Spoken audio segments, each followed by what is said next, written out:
तो नमस्कार दोस्तों, कैसे हो आप लोग। उम्मीद है सभी आप लोग अच्छे होंगे।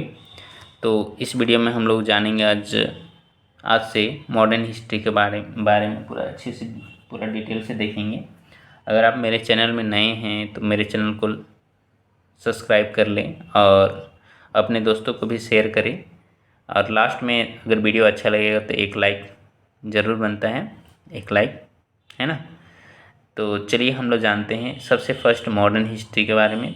हम जानेंगे सबसे फर्स्ट इस टॉपिक मॉडर्न इंडिया, आधुनिक भारत। ठीक है, आज का हम लोग गोल देखते हैं। सबसे फर्स्ट आधुनिक क्या होता है। आधुनिक क्या है, आधुनिक आप लोग क्या समझते हैं आधुनिक के बारे में। तो आधुनिक में आप लोग सोच रहे हो कि ये नए नए चीज़ों का खोज करना ही आधुनिकीकरण है या आधुनिक है। लेकिन यहाँ पे एक बेसिक पॉइंट पे हम देखें तो यह एक विचार है।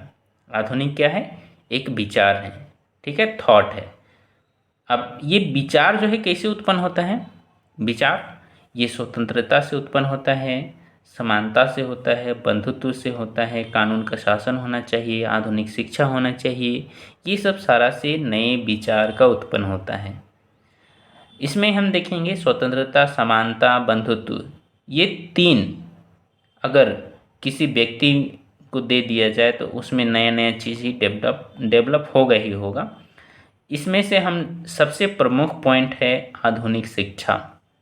क्योंकि शिक्षा एक ऐसा है कि इसी पे हम लोग क्या है, अभी जितने भी देखें तो सभी चीज़ आधारित होता है, शिक्षा पर ही आधारित होता है।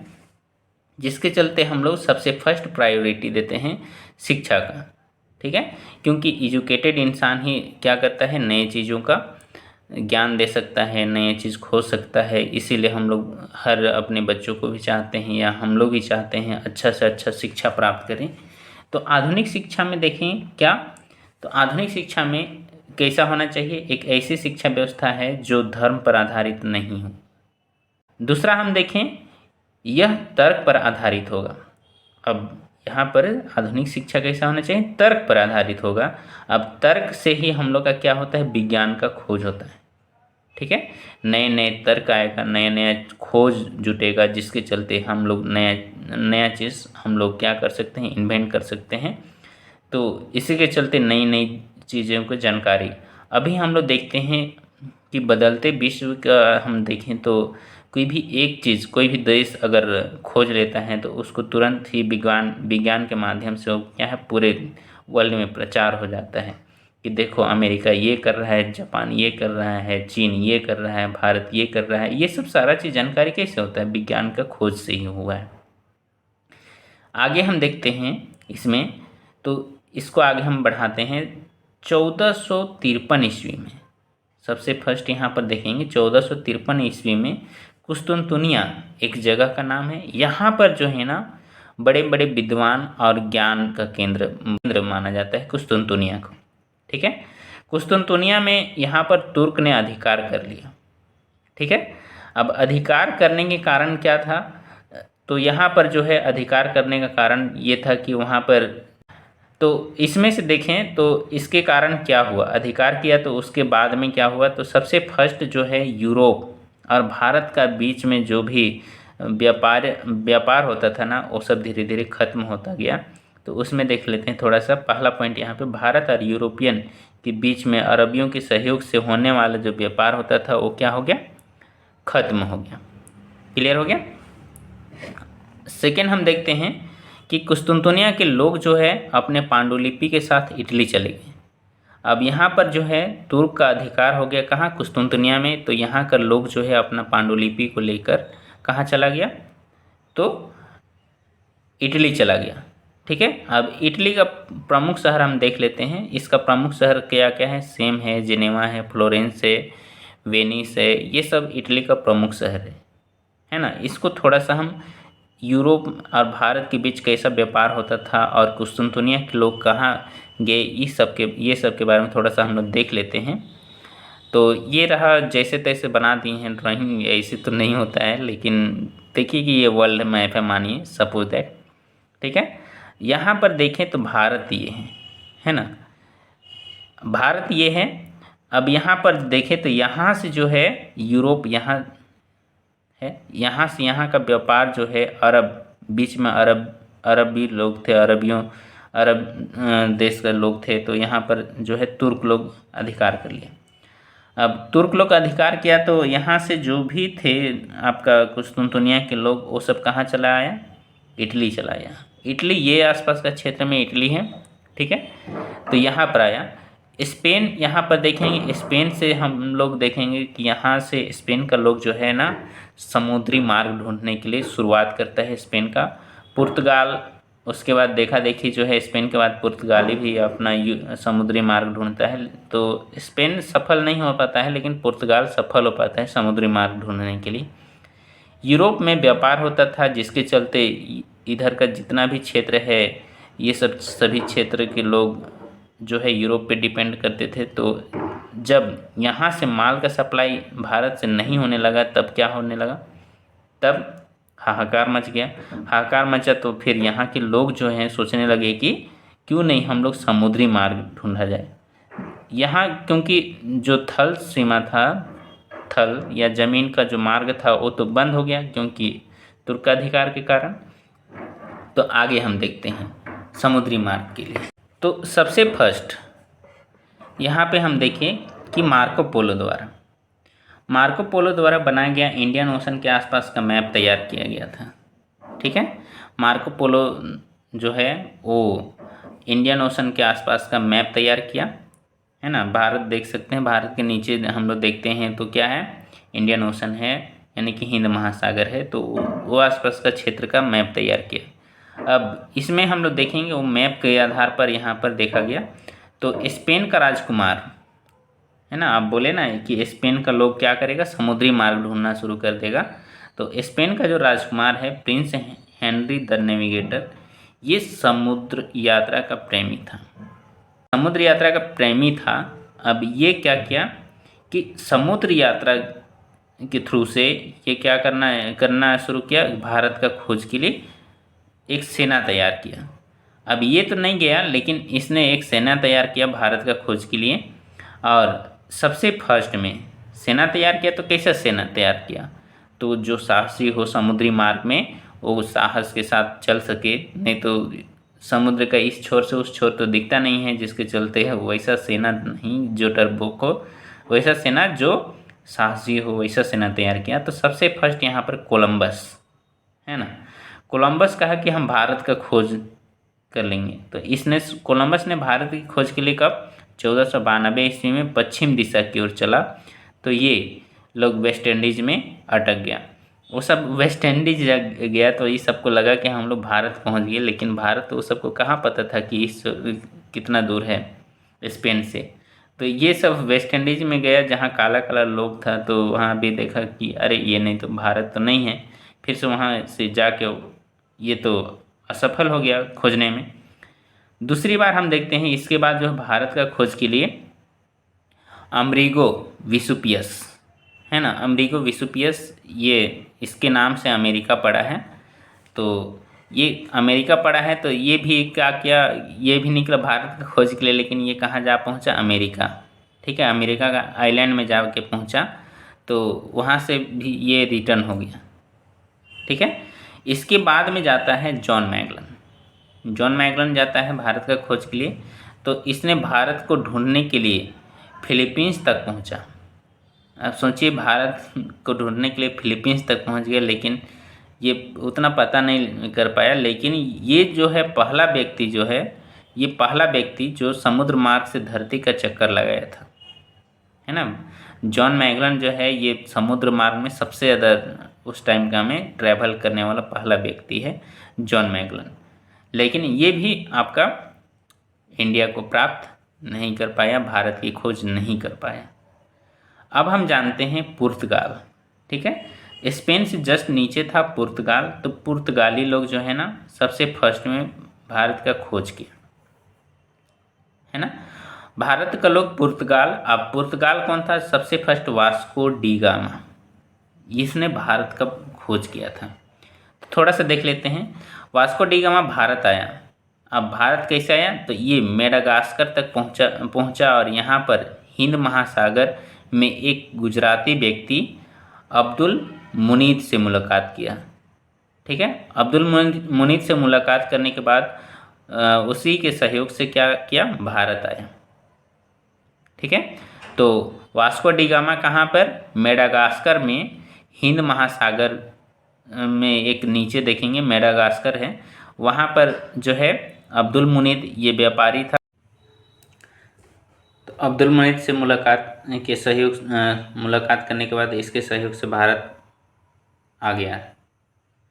आगे हम देखते हैं, अब भारत आया तो यहाँ पर देखेंगे भारत में वास्को डी गामा का एक तो विरोध होने लगा, दूसरा देखेंगे क्या, इनका स्वागत भी होने लगा। तो वास्को डी गामा का स्वागत कौन किया और विरोध कौन किया, उसके बारे में हम देखते हैं।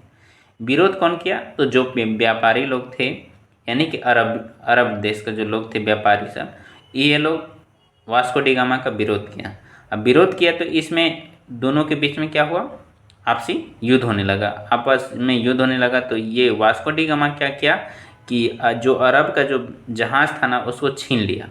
छीनने के बाद में इसको जो है जहाज़ को वहाँ का एक राजा था या शासक बोल सकते हैं जिसका नाम था जमोरिन। जमोरिन को क्या किया, जहाज़ को वास्को डी गामा दे दिया।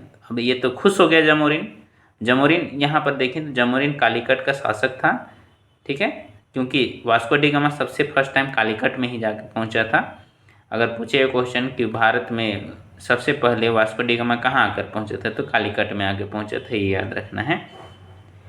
तो जमोरिन को दिया तो ये खुश हो गया। अब उसी के चलते वास्को डी गामा का स्वागत कौन किया, जमोरिन किया। क्लियर हो गया। इसके बाद हम देखते हैं वास्को डी गामा भारत में प्रत्यक्ष रूप से व्यापार करना प्रारंभ करता है। अब उसी टाइम से यूरोपियन लोग भी जो है, जब वास्को डी गामा तो रास्ता तो खोज लिया, उसके बाद यूरोपियन लोग का भारत में आगमन होता है व्यापार के लिए। तो यहाँ पर देखिए थोड़ा सा मैप के आधार पर थोड़ा सा देख लेते हैं। ये है भारत। अब इसके बाद फिर इधर ये अफ्रीका है, छोटा बना दिए हैं, अफ्रीका तो बड़ा है, भारत यहाँ पे बड़ा बना दिया, कहीं भारत को इंडिकेट करना है हमको, इसीलिए। तो यहाँ देखिए ये यूरोप का एरिया है, यूरोप। अब यहाँ पर ये देखते हैं, ये पुर्तगाल हो गया, यहाँ पर इटली हो गया। तो इटली में कौन आकर बसा था बताए थे अभी आप लोग को, तो कुस्तुंतनिया के लोग विद्वान जो थे वो सब, ये सब थोड़ा सा विद्वान थे तो थोड़ा सा दिमाग भी था ये सब के पास। तो पुर्तगाल तो कुछ आइडिया दिया, तो वहाँ से पुर्तगाली लोग वास्को डी गामा जो है सबसे फर्स्ट भारत आया। तो भारत यहाँ पर देखें तो अफ्रीका का नीचे यहाँ से टच करते हुए, तो यहाँ ये आसपास का क्षेत्र आपका पड़ जाता है, क्या बतलाया था अभी, मेडागास्कर। ठीक है, हिंद महासागर के नीचे मेडागास्कर। तो इधर से आया था कौन, आपका अब्दुल मुनीद आया था। तो इसी से मुलाकात के बाद में इसके साथ से चला गया भारत, है ना। अब हम लोग जानते हैं, इससे देखते हैं यूरोपियन कंपनियों का भारतीय आगमन, यूरोपीय कंपनियों का भारत में आगमन। ठीक है, तो यूरोपीय कंपनियों का भारत आगमन कैसे, कब, तो यूरोपीय कंपनी तो यहाँ पर यूरोप में कौन कौन, पुर्तगाल, डच, अंग्रेज, डेन, फ्रांसीसी, ये सब सारा यूरोपियन कंट्री के ही हैं। तो भारत आने वाला पहला यूरोपीय कंपनी के आधार पर इसको सीरियल वाइज, पहली बार कौन आया था, पुर्तगाल भारत आया था, दूसरी बार डच, तीसरी बार अंग्रेज, चौथी बार डेन, फ्रांसीसी। इसको हम लोग डेन को हटा दे तो यहाँ पर PDF के रूप में इसको याद कर सकते हैं सीरियल वाइज में। अब यहाँ पर ये तो यूरोपियन कंपनी जो भारत आया था उसका है, लेकिन यहाँ पर भारत में कंपनी स्थापित कौन किया सबसे पहले, उसके आधार पर अगर इसको अरेंज करेंगे तो यहाँ पर सबसे फर्स्ट हो जाएगा पुर्तगाल, उसके बाद दूसरे बार में अंग्रेज, फिर डच, फिर डेन, फिर फ्रांसीसी, ये सब इस तरह से कंपनी स्थापित किया था। अब इसको हम लोग देखते हैं, सबसे फर्स्ट पुर्तगाल, है ना। तो पुर्तगाल के बारे में हम लोग देख लेते हैं, इसका एक एक करके। सबसे फर्स्ट पुर्तगाली का देखें तो इसको 4 भाग में हम लोग बांट के देखते हैं। तो पहला पुर्तगाली कौन आया था, दूसरा पुर्तगाली कौन, फिर पहला पुर्तगाली गवर्नर कौन था, और प्रमुख पुर्तगाली गवर्नर। क्योंकि गवर्नर जो है ये प्रमुख होता था, जो भी कोई भी व्यापार होता था उसको देख करने और कंट्रोल करने का, इसी के चलते गवर्नर। और जो पहला व्यक्ति जो आया था उसका भी जानना जरूरी है, तो ये सब ज़्यादा जरूरी रहता है हम लोग का। तो इसमें देखते हैं सबसे फर्स्ट पुर्तगाल में पहला पहला पुर्तगाली हम लोग देखे थे अभी ही, वास्को डी गामा 1498 ईस्वी में भारत आया था। कहाँ पर आया था? तो कालीकट पर। कालीकट पर एक कपक डाबू नामक बंदरगाह था, यहाँ पर आया था। फिर दूसरी बार जो है ये कब आया था? तो 1502 ईस्वी में दूसरी बार भारत की यात्रा करने आया था।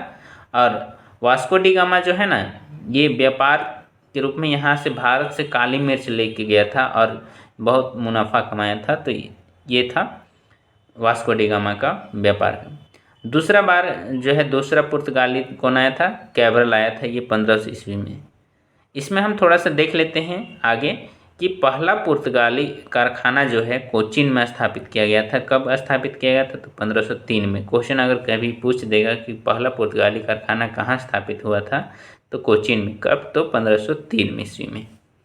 आगे देख लेते हैं पहला पुर्तगाली गवर्नर। पहला पुर्तगाल गवर्नर कौन था? तो यहाँ पर फ्रांसिस्को डी अल्मेंडा, ये था पहला पुर्तगाली गवर्नर था। ये कब से? 1505 से 1509 ईस्वी तक ये गवर्नर रहा। आगे हम देखते हैं प्रमुख पुर्तगाली गवर्नर, यानी कि सबसे फेमस पुर्तगाली गवर्नर कौन था? तो ये था अल्बुकर्क। ठीक है। अब इसने क्या किया था भारत पर? तो पुर्तगाली का जनसंख्या बढ़ाने के लिए पुर्तगालियों को भारतीय महिलाओं से विवाह करने का सलाह दिया था। अल्बुकर्क जो था गवर्नर, ये पुर्तगाली जो व्यापारी थे उस सबको क्या बोला कि अगर भारत में जनसंख्या बढ़ाना है पुर्तगाल का, तो भारत का महिला से शादी करना। लेकिन इसमें जो है भारतीय महिला तो मिली नहीं पुर्तगाली के लिए, तो क्या किया, ये भारत में जो है सती प्रथा पर रोक लगा दिया। अब रोक लगाने के बाद भारत में सती प्रथा का रोक लगा दिया।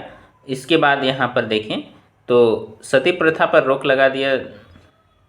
तो सबसे फर्स्ट अगर क्वेश्चन आप लोग को पूछ देगा कि पहला पुर्तगाली कौन था जिसने भारत पर सती प्रथा का रोक लगा दिया, तो वो कौन है?